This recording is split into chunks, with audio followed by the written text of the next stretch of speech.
Estudo sobre esse importante dom da profecia, importante dom espiritual, irmãos.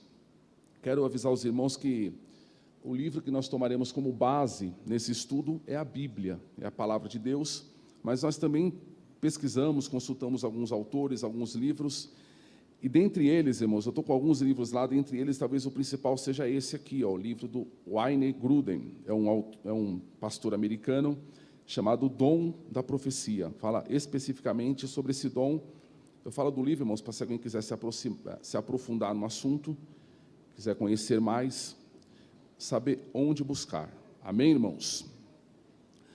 Vamos lá, abrir a palavra do Senhor, na primeira carta aos Coríntios, capítulo 14, que é o principal texto do Novo Testamento, que fala especificamente sobre o dom da profecia. Na verdade, irmãos, Paulo aqui, o objetivo dele era falar sobre a ordem no culto, porque o dom da profecia que havia ali com alguns irmãos na igreja de Corinto estava sendo usado de forma inadequada. Então Paulo ele vai orientar a igreja, irmãos, sobre o correto uso desse dom. Mas ao mesmo tempo, irmãos, que ele estava corrigindo a igreja sobre o uso do dom, ele estava nos ensinando sobre o dom, né? Ele estava ensinando sobre a importância do dom espiritual. Então Paulo, como ele disse aos Tessalonicenses, ele não estava aqui dizendo para acabar com esse negócio de profecia, mas que as profecias deveriam ser feitas de forma correta, de forma bíblica. Amém? 1 Coríntios capítulo 14, nós vamos ler do versículo 24 em diante, até o 33, a Bíblia diz assim: mas, se todos profetizarem, e algum indouto ou infiel entrar, de todos é convencido, de todos é julgado. Os segredos do seu coração ficarão manifestos, e assim, lançando-se sobre o seu rosto, adorará a Deus, publicando que Deus está verdadeiramente entre vós. Que fareis, pois, irmãos? Quando vos ajuntais, cada um de vós tem salmo, tem doutrina, tem revelação, tem língua, tem interpretação. Faça-se tudo para a edificação. E se alguém falar língua estranha, faça-se isso por 2 ou quando muito 3, e por sua vez haja intérprete. Mas, se não houver intérprete, esteja calado na igreja e fale consigo mesmo e com Deus. E falem 2 ou 3 profetas, e os outros julguem. Mas, se a outro que estiver assentado for revelado alguma coisa, cale-se o primeiro. Porque todos podereis profetizar uns depois dos outros, para que todos aprendam e todos sejam consolados. E os espíritos dos profetas estão sujeitos aos profetas. Porque Deus não é Deus de confusão, senão de paz, como em todas as igrejas dos santos. Amém. Primeiramente, irmãos, eu quero dizer aos irmãos que o nosso objetivo, o objetivo desse estudo na nossa igreja, é estimular os irmãos a buscarem o dom da profecia. Cremos, irmãos, que esse dom é importante para o propósito que Deus tem para a sua igreja. O que é o dom da profecia, irmãos? Ou qual a sua importância para a igreja hoje, ou como usá-lo de forma bíblica? É nisso que nós vamos nos deter, irmãos, nesse estudo, provavelmente hoje, até o final do mês de fevereiro. Profecia, irmãos, é uma mensagem que vem de Deus, e que ela visa edificar, consolar e exortar. E exortar ali é no sentido de encorajar alguém. Alguém pode ouvir, irmãos, que a gente vai falar aqui hoje, e às vezes interpretar de forma equivocada. Alguém pode dizer assim: pastor, o senhor já teve alguma experiência de entregar uma profecia para alguém, uma mensagem para alguém? Sim, eu já tive, irmãos, algumas vezes, individualmente, era para uma pessoa. E eu me lembro que eu estava num culto, ali na Brasilândia 1, na nossa igreja na Brasilândia, E Deus colocou algo muito forte no meu coração. Eu olhava para aquela moça e ficava incomodado. Ela estava sentada, irmãos, como as demais pessoas, mas eu olhava para ela, eu vi uma tristeza no coração dela, parece que Deus mostra o coração da pessoa. E aí no final do culto, eu falei com ela ali, e graças a Deus, irmãos, aquilo que Deus falou com ela aquele dia, irmãos, aconteceu. Ela estava triste na parte sentimental, e Deus falava com ela que ia preparar alguém para ela, mas sem falar nome, sem falar nada, irmãos, simplesmente alguém que faria obra junto com ela, alguém que seria uma bênção para ela, e ela seria para ele. Hoje, irmãos, ela está casada com um presbítero na igreja, ele já veio, já pregou aqui, na chácara inglesa. Então, irmãos, como também, uma vez eu estava orando, irmãos, e Deus deu uma mensagem, Deus me deu até o versículo, irmãos, que eu devia falar, 2 Coríntios 7:10, e aí ficou aquilo no meu coração, irmãos, eu não entendia. Isso foi numa segunda-feira, e quando chegou no sábado, irmãos, eu fui num culto ali na Lapa, era um culto da mocidade, na Lapa, e quem dirigia a mocidade era o pastor Daniel Alves, e ele deu oportunidade para que eu falasse, irmãos, e aí eu entendi que aquela mensagem que Deus tinha me dado era para a mocidade da Lapa, e era uma mensagem para o grupo, coletivamente. Então, irmãos, esse é o propósito da profecia. O pré-requisito, irmãos, aquilo que nós precisamos para buscar o dom da profecia, irmãos, é o amor. É o amor. Porque você está buscando algo, irmãos, que não vai edificar você mesmo, vai edificar outra pessoa ou outras pessoas. Não visa, irmãos, a edificação própria. O dom da profecia, irmãos, ele não serve para dar status para ninguém, para colocar ninguém em cima de um pedestal. Pelo contrário, irmãos, a pessoa às vezes sofre para poder edificar o outro, edificar a igreja. E hoje, irmãos, nesse estudo, o nosso ponto de partida, ele será, irmãos, entendermos as diferenças que haviam do profeta do Antigo Testamento para o profeta do Novo Testamento. Porque tem gente que acha, irmãos, que se Deus levantar ele como profeta hoje, ele vai ser como Elias, como Jonas, como Miqueias, e a gente vai ver que não existe mais profeta naquele estilo e com aquelas características. Jesus disse, irmãos, em Mateus 11:13, que João Batista foi o último dos profetas. Os profetas foram até João, Jesus disse. O que Jesus quis dizer com isso?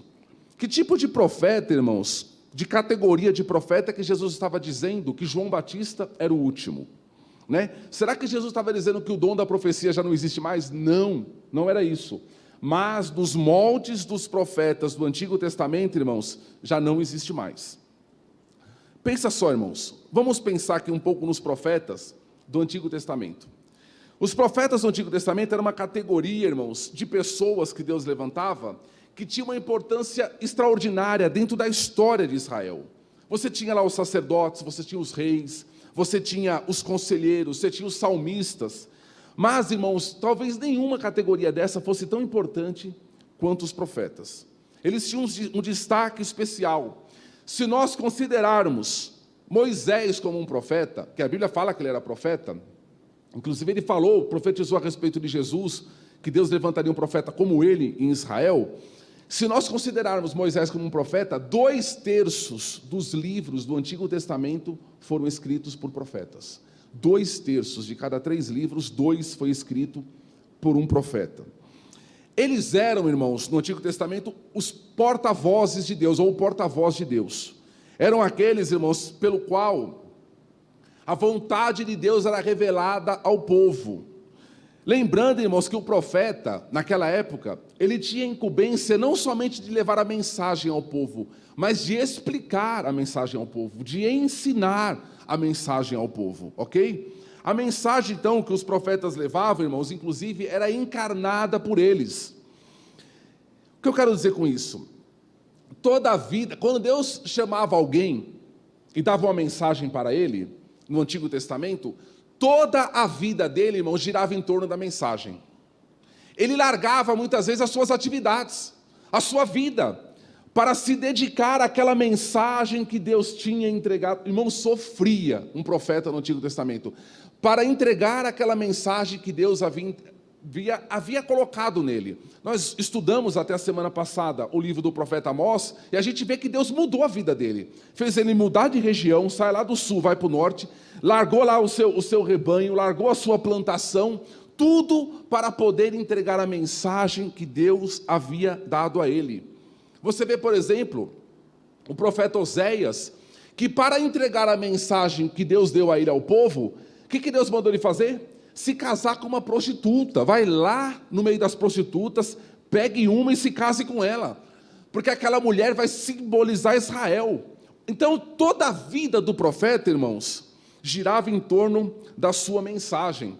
Quer ver um exemplo? Livro do profeta Isaías, capítulo 20, do versículo 1 ao 3, profeta Isaías 20, do 1 ao 3 diz assim, ó: no ano em que veio Tartã a Asdod, enviando-o Zargão, rei da Síria, e guerreou contra Asdod e a tomou. Falou o Senhor pelo mesmo tempo, pelo ministério de Isaías, filho de Amós, dizendo: vai, solta o cilício de teus lombos e descalça o sapato dos teus pés. E assim o fez, indo nu e descalço. Então disse o Senhor: assim como meu servo Isaías andou 3 anos, nu e descalço, por sinal e prodígio sobre o Egito e sobre a Síria. E aí ele continua a mensagem. Para que ele entregasse a mensagem que Deus havia dado a ele, irmãos, ele ficou nu e descalço por 3 anos, o profeta Isaías. Então toda a vida do profeta, irmãos, girava em torno da sua mensagem. É assim hoje, irmãos? Não. Deus vai mandar hoje um homem se casar com uma prostituta para que ele cumpra o seu ministério? Não. Deus vai mandar alguém andar descalço na rua ou sem roupa para que ele entregue uma mensagem para alguém? Não. É verdade, irmãos, que a nossa vida deve girar em torno da mensagem do Evangelho.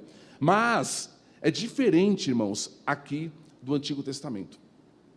Quando a gente olha, irmãos, para esses homens, Samuel, Natã, Isaías, Jeremias, Daniel, qual era o propósito deles? Qual era a autoridade que eles tinham sobre o povo, irmãos? O que acontecia com quem ousasse desobedecer a mensagem deles? Alguma vez eles erraram?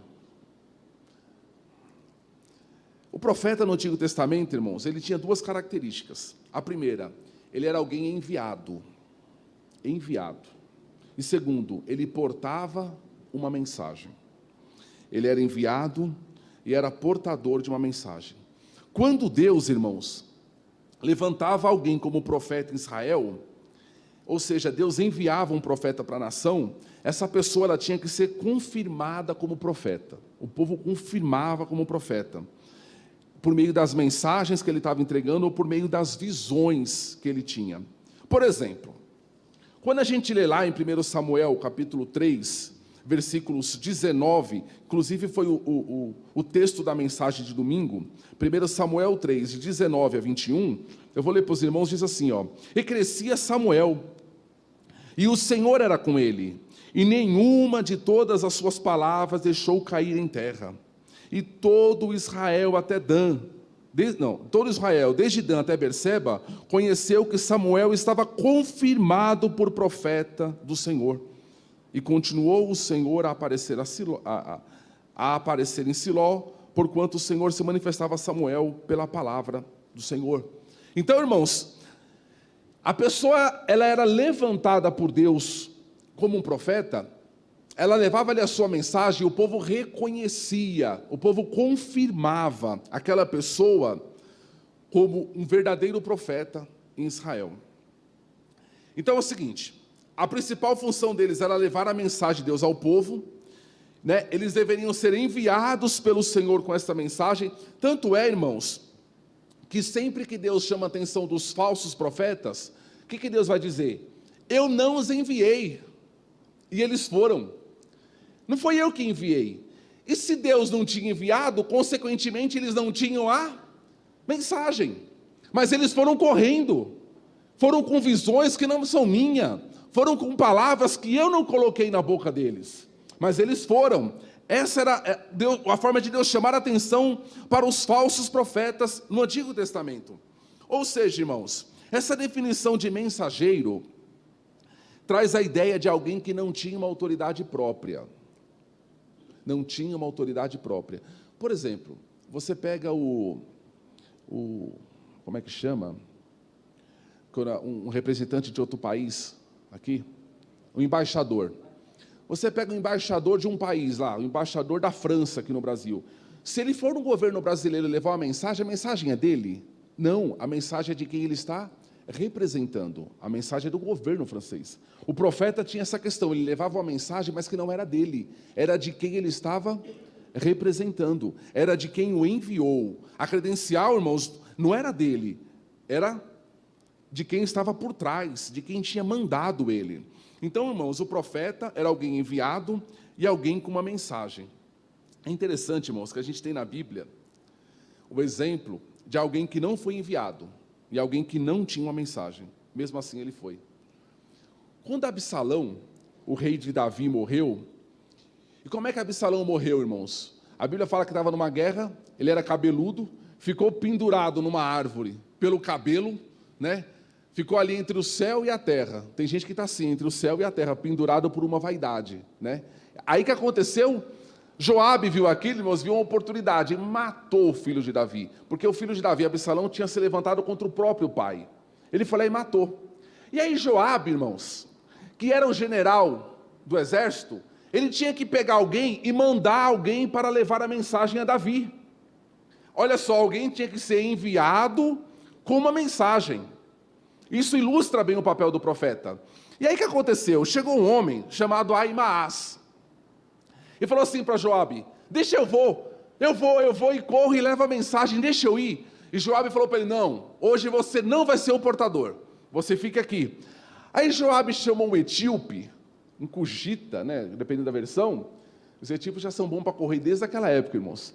Chamou aquele etíope e falou assim: você vai, e você leve a mensagem para Davi. E o menino foi, saiu para levar a mensagem para Davi, que o filho de Davi tinha morrido.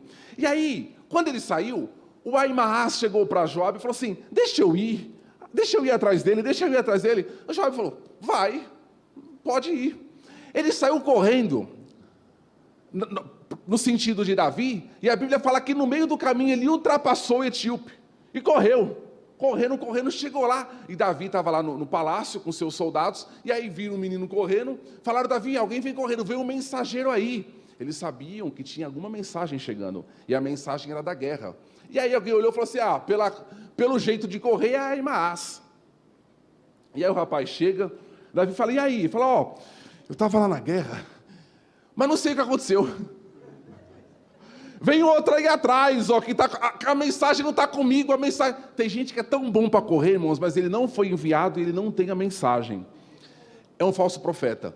A mensagem está comigo, está com outro aí atrás. Aí Davi: fica do lado aqui, miserável. Aí chegou outro, irmãos, aí outro que chega, ele chega com uma mensagem realmente do que tinha acontecido. E aí Davi começa a chorar, toda aquela história. Então um profeta era alguém enviado e alguém com uma mensagem. No Antigo Testamento, irmãos, as palavras dos profetas eram as palavras de Deus. A palavra do profeta era a palavra de Deus. Quando Deus confirmava, irmãos, alguém como profeta em Israel, ou seja, quando o povo reconhecia que as palavras do Senhor estavam na boca dessa pessoa, só haviam duas possibilidades. Quando alguém profetizava em Israel, antes de Deus confirmar, quando alguém entregava a mensagem em Israel, irmão, só tinha duas possibilidades.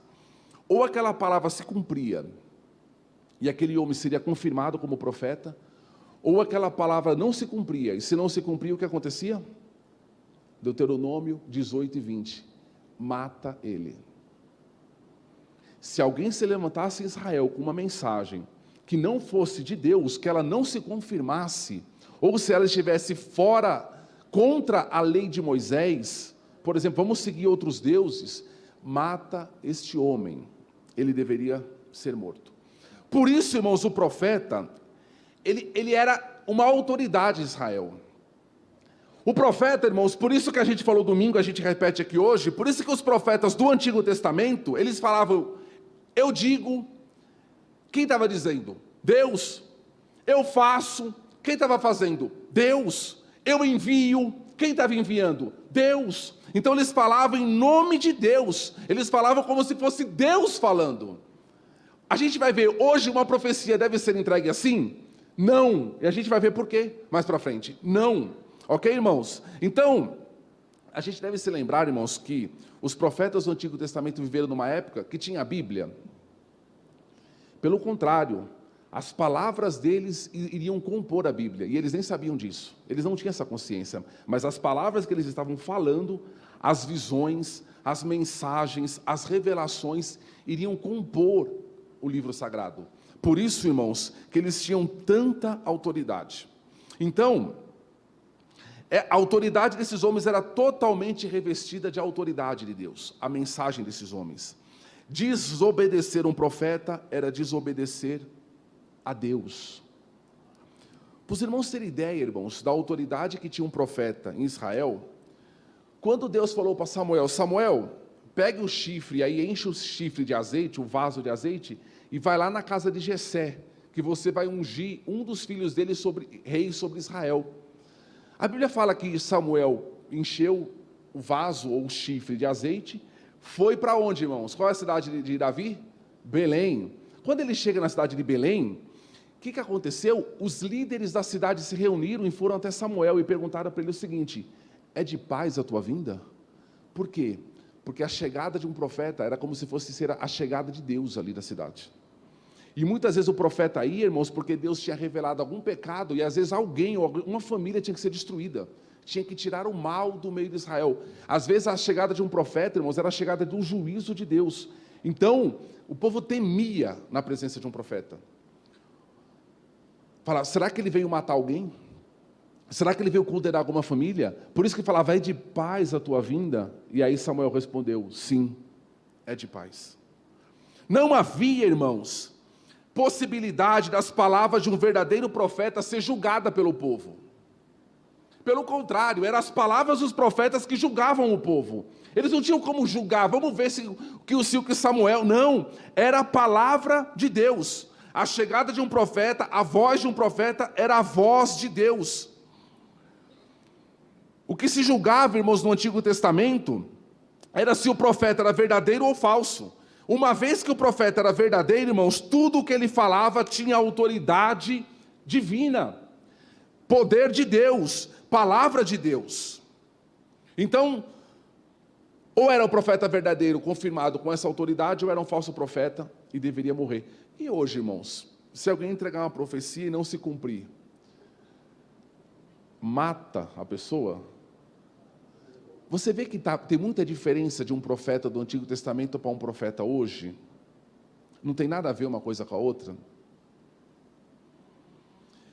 Irmãos, a gente começa a observar tudo isso, a gente vê que é muito claro a diferença.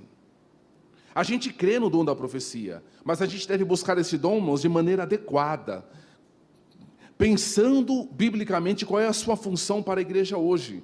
Quando você olha para o Novo Testamento, existe algum texto no Novo Testamento que vai equiparar, que vai dar equivalência de um profeta do Antigo Testamento para o Novo Testamento? Não, claro que não. Quando a gente examina, irmãos, o Novo Testamento, quais eram os homens que tinham essa autoridade dos profetas do Antigo? Os apóstolos, os 12 apóstolos. Eles sim tinham uma autoridade nas suas palavras que equivaliam, irmãos, ao profeta do Antigo Testamento. Tanto é que o nome apóstolo significa enviado. É por isso, irmãos, que nós, Assembleia de Deus, nós não concordamos com o cargo de apóstolo hoje. Porque a gente vai ver na Bíblia, um apóstolo hoje, irmãos, ele tem que ser considerado um profeta do Antigo Testamento. Nas palavras dele tem que ter a autoridade de Deus, divina, ele não pode errar. A gente pode errar hoje, a gente erra, irmãos. A gente erra. Porque, irmãos, hoje a gente tem a Bíblia fechada, irmãos. A nossa vida tem que ser pautada pela palavra, nós podemos errar. Um pastor hoje, nós não temos a autoridade que eles tinham, de o Espírito Santo encher de tal forma que as palavras serem totalmente divinas. Não tem isso, irmãos, mas hoje o cânon foi fechado. Então, irmãos, a maior semelhança hoje, irmãos, é só para a gente estabelecer essa base, irmãos. Não existe profecia como no Antigo Testamento. Amém? E aí, terça que vem, a gente vai ver a profecia mesmo, né? O conteúdo de uma profecia hoje. Então, irmãos, a maior semelhança que há de um profeta do Antigo Testamento e os apóstolos do Novo Testamento, qual que é? Eles foram usados para escrever a palavra. Os apóstolos tinham noção, irmãos, de que a palavra deles viraria a Bíblia que temos hoje? Não. mas Deus estava trabalhando, Deus estava usando eles para falar com autoridade, com perfeição, com inerrância, com palavras eternas. É por isso que a gente não concorda, irmãos, eu volto a dizer, de chamar ninguém de apóstolo hoje, irmãos. Também, irmãos, a gente deve rejeitar qualquer pessoa, irmãos, que acha-se como um profeta do Antigo Testamento. Você já viu alguém que entrega uma profecia e fala assim, ó, e tem mais, se não crer no que eu estou falando, vai morrer. Já viu alguém falando assim? Se não crer, Deus vai ferir. Se não crer, Deus vai matar. É mentira, irmãos. Pode virar as costas com a consciência tranquila e ir embora em paz. Não tem ninguém hoje com essa autoridade. Não existe, irmãos, não existe. Ok? Pode ficar com a consciência tranquila. Vai morrer. Não, você vai morrer, irmão, se você desobedecer isso daqui, ó. Você vai ficar ferido se você desobedecer isso daqui. Aí o negócio, aí o bicho pega. Mas, irmãos, se você desobedecer a palavra daqueles profetas que está aqui, ou daqueles apóstolos que está aqui, aí o negócio fica feio, porque aqui é a palavra de Deus. Agora, hoje em dia, irmãos, os apóstolos, irmãos, foram os únicos no Novo Testamento com essa autoridade. Você vê, irmãos, a autoridade que tinha um apóstolo, lá em Atos, a igreja era tão maravilhosa, irmãos, que as pessoas se convertiam e elas queriam abrir mão do que tinham, às vezes, irmãos, para que todos tivessem uma vida comum. Você não tinha naquela igreja alguém muito rico e alguém muito pobre. As pessoas vendiam e colocavam nos pés os apóstolos, irmãos. Olha que coisa, isso é único na história. Eu nunca ouvi falar de outro, é único. Colocava nos pés os apóstolos repartiam, irmãos. Todo mundo vivia ali uma vida muito, muito igual. Só que apareceu um casal lá, metido a esperto, que vendeu uma propriedade. Isso não era obrigatório, não era lei. Eles faziam voluntariamente, eles faziam de coração. Pedro nunca falou, ó, quem se converter tem que vender a sua casa, o seu carro. Nunca, nunca. Eles faziam de coração. Mas aquilo, irmãos, eles viram que teve um homem chamado Barnabé que fez e que a igreja gostou. E ele ali, né, a igreja glorificou a Deus pela vida de Barnabé. E aí teve um casal lá, falou assim, vou fazer igual. Só que eu vou fazer diferente. Vou fazer igual, mas diferente. Eles venderam uma propriedade, seguraram parte do valor e entregaram a outra parte. Aí Pedro, irmãos, chega para o camarada e fala assim, fulano, Ananias, você vendeu a propriedade, portanto, foi portanto. Ele caiu morto na frente de Pedro. Morto. Os irmãos lá foram levar o corpo do coitado Ananias para enterrar Ananias. Quando eles estavam voltando, chegando na igreja de novo, chega a esposa dele, Safira. Safira, você vendeu, portanto. Foi, portanto. Morreu também. Por quê, irmãos? Estava mentindo para um apóstolo. Era como se estivesse mentindo para Deus. Eu já vi muita gente mentir para pastor, irmãos. Nunca vi ninguém morrer. Irmãos, ia faltar cemitério. Ia ter que ter um cemitério só para a igreja, só para nós. Cemitério dos cristãos mentirosos. Ia ter que ser grande o negócio, ia ter enterro todo dia. Você entende, irmãos, que não existe em nós hoje essa autoridade que havia neles? Era um momento específico, exclusivo, irmãos. Se alguém chegar para você e falar, se não crer morre, é mentira. É mentira, porque a Bíblia já está fechada, senão seria uma tremenda confusão, irmãos, nos nossos dias. Tem muita gente confusa, irmãos, porque fica às vezes se martirizando com a profecia, às vezes que não tem nada a ver, irmãos. Eu conheci um irmão que, há uns 10 anos atrás, ele recebeu uma profecia que ele ia morrer naquele mês, irmãos. Ele está vivo, casou, faz pouco, ele era solteiro, quando ele ia morrer solteiro, miserável. Casou, irmão, está vivinho da Silva. Não existe mais isso, irmãos. A profecia hoje, ela tem outro propósito. Existe profecia hoje? Existe. Deus fala por profecia.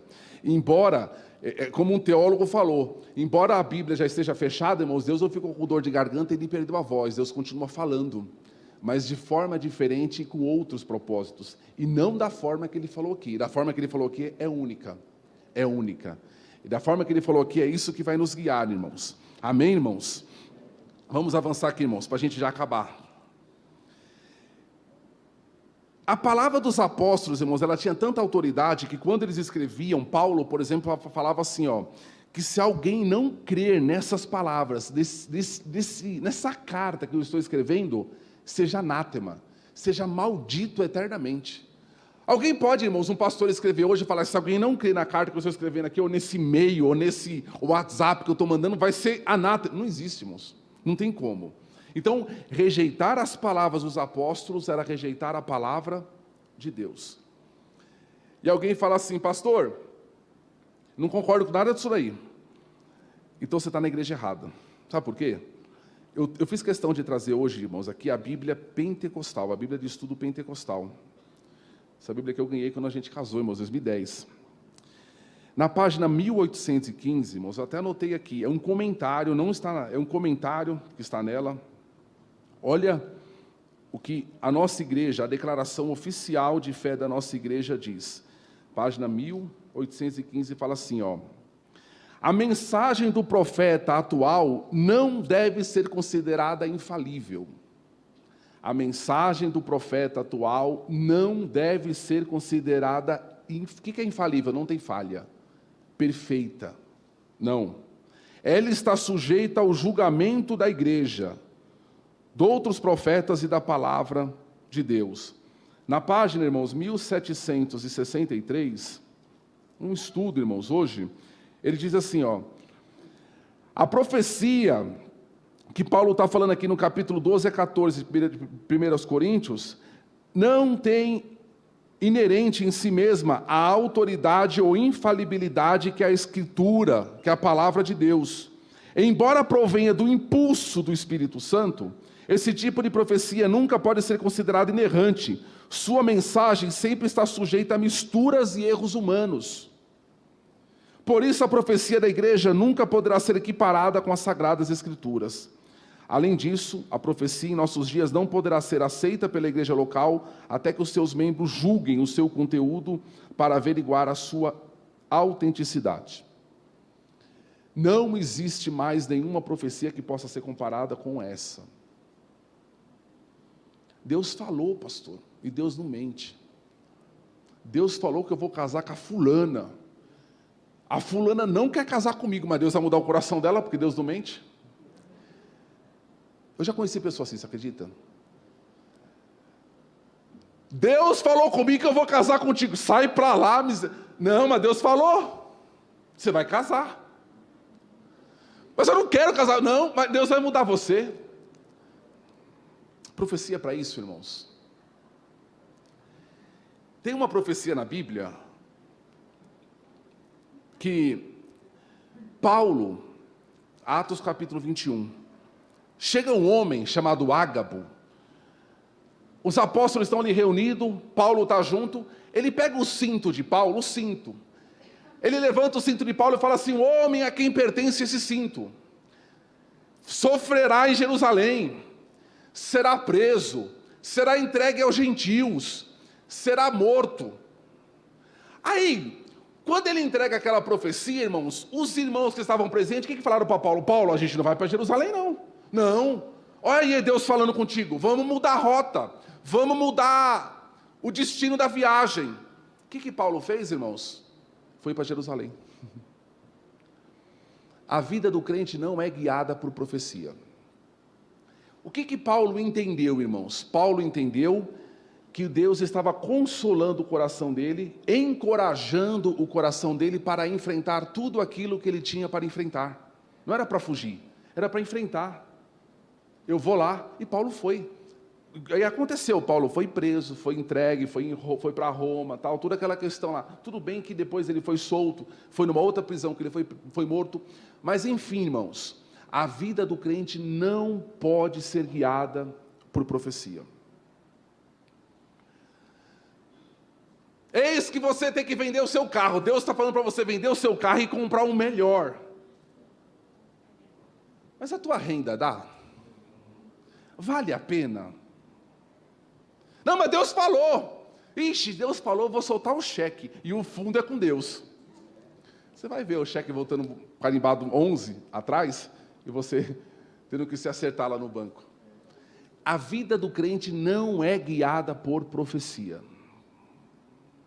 A profecia não nos guia, irmãos. As nossas decisões, irmãos, devem ser amparadas pela palavra e pelo bom senso.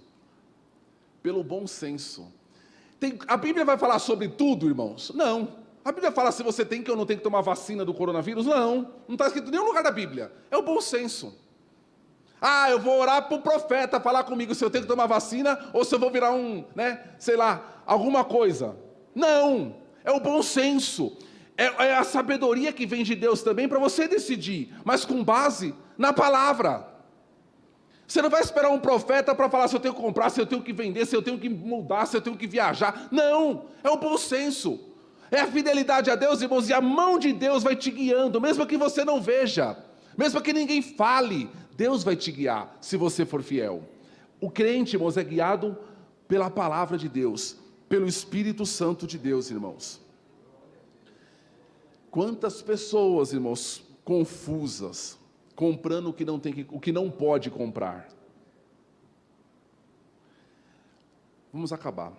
Existem hoje, irmãos, alguns registros de muçulmanos ali nos países árabes. Alguns muçulmanos têm se convertido a Cristo e eles têm dito que eles têm tido visões de Cristo. Cristo aparece para eles e eles têm uma experiência gloriosa com Cristo em visão. E eles se convertem. O que eles fazem, irmãos, logo após essa experiência? Eles correm para a palavra. Isso pode acontecer? Claro que pode. Mas a partir daquele momento a vida deles vai ser guiada por outras visões? Não, pela palavra. Eles têm buscado o Evangelho, eles têm buscado a conhecer pela palavra aquele Cristo que lhes apareceu. Eles não guiam a vida dele por visões, por revelações. Visões pode acontecer? Pode, mas toda visão tem que te levar para cá. Toda visão vai te levar para a obediência, à profecia maior, às Escrituras. Então, irmãos, é isso. O que eu queria falar hoje era isso. Uma profecia dita num culto, ou dita para você, tem o mesmo peso das palavras dos profetas do Antigo Testamento, ou dos apóstolos do Novo Testamento? Não. As Escrituras são infalíveis, não estão sujeitas a erro, mas a profecia que vem pelo dom é falível.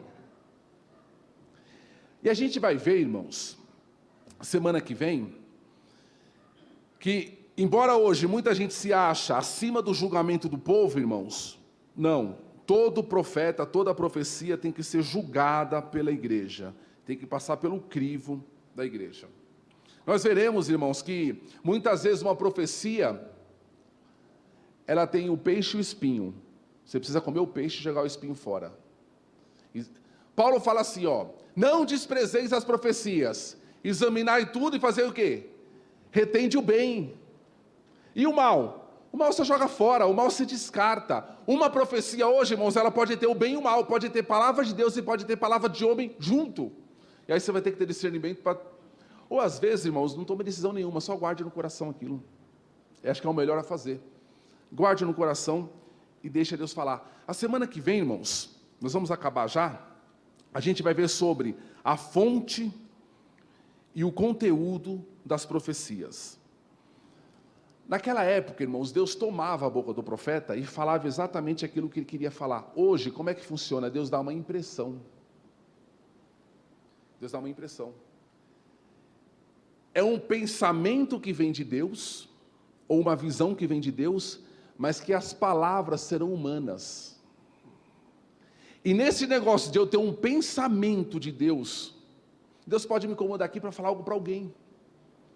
Mas as palavras serão minhas. E nesse negócio das palavras serem minhas, eu posso acrescentar.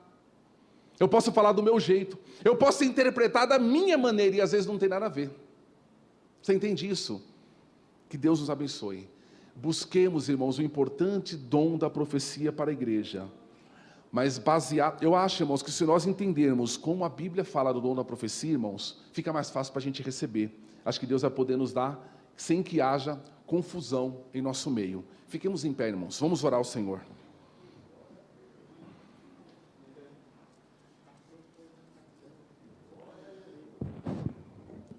Pastor, tem que ter reteté no culto que a gente está falando sobre o dom da profecia. Quinta-feira a gente ora, a gente busca o dom da profecia. Mas vamos hoje entender esse negócio. Vamos ter discernimento. Amém, irmãos? Que Deus te abençoe. E quem sabe, irmãos, você recebeu uma profecia há tanto tempo e aquilo tem te incomodado, irmãos, que isso possa esclarecer, esse estudo possa esclarecer. que a luz da palavra de Deus, a profecia maior, irmãos, possa clarear a tua mente, clarear o teu caminho. Às vezes você fica tão preso, irmãos, a uma mensagem que você recebeu que te atrapalha a servir melhor a Deus. Pastor Isaías, por favor, ore por nós.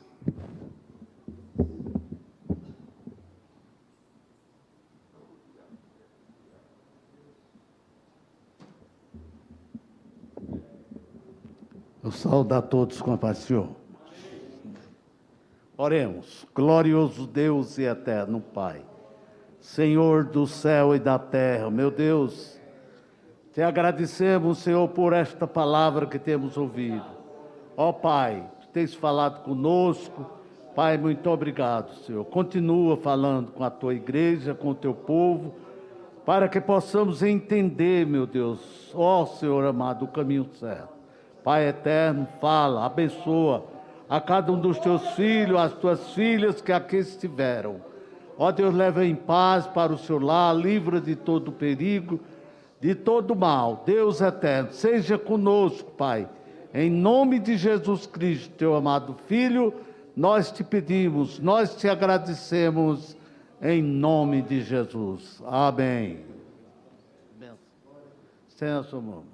A graça de nosso Senhor e Salvador Jesus Cristo, o amor de Deus nosso Pai, a comunhão e as consolações do Espírito Santo sejam com todos nós desde agora e para todos sempre. Todos digam amém. Que Deus abençoe.